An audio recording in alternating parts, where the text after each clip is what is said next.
Je me nomme Kwame Josué. Je suis né le 23 décembre 1988 à Abidjan-Yopougon. Je suis un membre de la sécurité du PPACI. La nuit du vendredi à samedi, avec une quinzaine de personnes au maximum, nous avons perpétré des troupes au niveau Senga jusqu'au niveau bureau. C'est étant au niveau bureau que nous avons fait du vandalisme sur le bus de casser la voiture des policiers. La mission a été coordonnée par Eric Gogo, suivi de Zoyake, avec les différents états-majors qui sont moi-même présents, Zoenza, Ezekiel le Juif, Roko Amel, Loba. C'est en cela que nous avons continué nos routes et que nous avons créé la psychose dans la commune d'Abidjan pour le compte du PPACI. Voilà un peu ce qui s'est passé.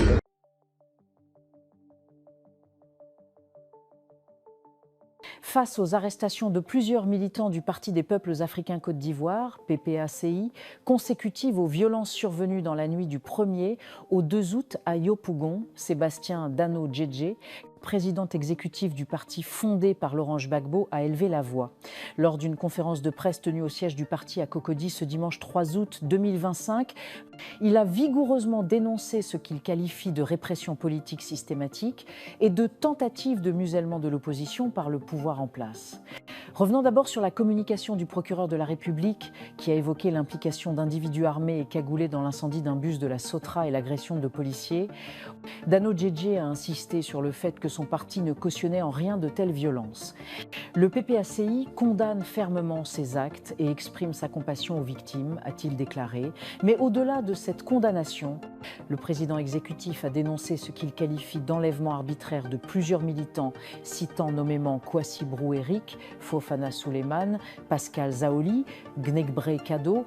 Kwame Josué et Zoinza conduits vers des lieux inconnus sans notification formelle ni respect des procédures judiciaires.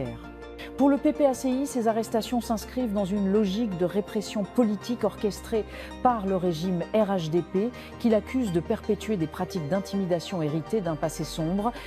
Dano Djedje a rappelé que dans tout état de droit, les libertés fondamentales d'expression, d'association, de réunion et de circulation doivent être garanties. Il a aussi rappelé les obligations légales incombant aux autorités, notamment l'obligation d'informer les personnes arrêtées des raisons de leur interpellation, leur droit à un avocat et la nécessité de présenter les suspects devant un juge dans les délais prescrits. Dans une posture résolument offensive, le PPACI n'exclut pas de porter ses dérives devant des juridictions internationales. Le parti a rappelé que la Côte d'Ivoire a ratifié le statut de Rome en 2013, reconnaissant ainsi la compétence de la Cour pénale internationale pour les crimes commis sur son territoire depuis le 1er juillet 2002.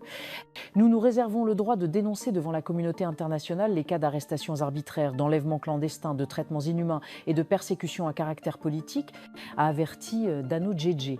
Il a également mis en garde contre une montée inquiétante des tensions à l'approche de la présidentielle d'octobre 2025, estimant que ces actions du régime visent à saboter la marche que le PPACI prévoit pour le 9 août. Toute cette agitation est faite pour empêcher que cette marche ait lieu. Mais nous ne céderons pas, a-t-il martelé. Il a par ailleurs exhorté les militants et sympathisants à rester mobilisés, pacifiques, disciplinés et à ne pas céder aux provocations. Nous opposerons la force du droit à la dérive de la force, a-t-il lancé. Dano Djedje a tenu à rassurer que le projet du PPACI demeure profondément républicain et inclusif.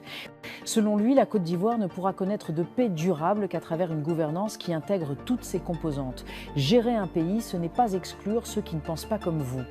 C'est diriger avec la diversité pour tous les Ivoiriens, qu'ils soient d'hier ou d'aujourd'hui, a-t-il insisté.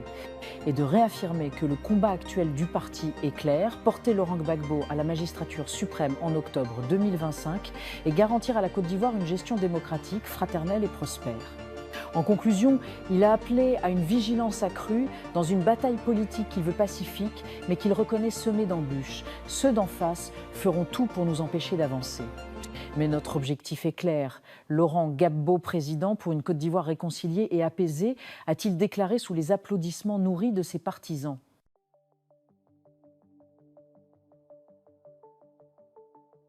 Dans la nuit du vendredi 1er au samedi 2 août 2025, la commune de Yopougon a été le théâtre de violences graves. Vers 23 h, un autobus du réseau Sotra a été incendié, tandis qu'un véhicule de police a également été détruit. Ces actes ont suscité inquiétude et incompréhension au sein de la population. Alertés depuis plusieurs jours par des informations concordantes et des sources sérieuses, notamment à la suite des déclarations faites par certains partis politiques, les forces de police et de gendarmerie étaient en état de vigilance renforcée. Leur préparation a permis une intervention rapide sur les lieux des troubles, conduisant à l'interpellation de 11 individus dont les motivations sont associées à la volonté de semer la peur à quelques mois des élections présidentielles, transparence et respect des droits dans la gestion des troubles.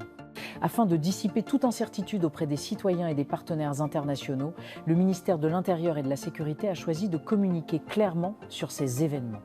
Un élément vidéo diffusé sur les antennes de la télévision nationale présente les aveux d'un des responsables de ces actes, recueillis dans le respect strict des procédures légales. Le général Wagondo Diomandé a tenu à rappeler que les forces de l'ordre ivoiriennes sont aujourd'hui plus organisées et mieux formées que par le passé. Elles disposent des ressources humaines et matérielles nécessaires pour anticiper et gérer de manière efficace ce type d'incident, tout en prenant en compte les droits fondamentaux. Par ailleurs, le ministère n'a de cesse d'insister sur le fait que toute interpellation dans le pays se déroule conformément aux règles, excluant toute forme d'arbitraire. Les personnes suspectées seront systématiquement remises à la justice, conformément au principe d'un état de droit consolidé depuis 2011. Cette démarche vise à éviter tout retour aux pratiques répressives et extrajudiciaires des périodes plus troublées, un engagement ferme pour la sécurité et la paix. Dans le cadre de ces missions, le ministère de l'Intérieur et de la Sécurité réaffirme son engagement à garantir la paix, la sécurité et l'ordre public sur tout le territoire.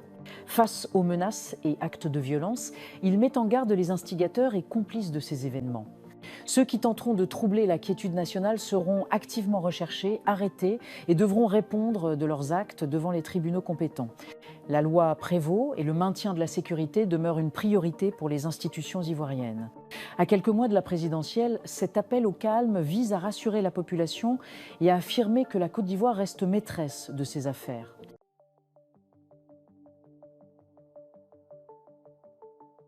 La Côte d'Ivoire s'apprête à voir débarquer 3 différentes groupes armés étrangères. Il s'agit entre autres d'une délégation américaine, française et celle marocaine. Sur invitation de l'État ivoirien, leur arrivée s'inscrit dans le cadre de la célébration des 65 ans de commémoration de l'indépendance du pays au drapeau orange-blanc-vert.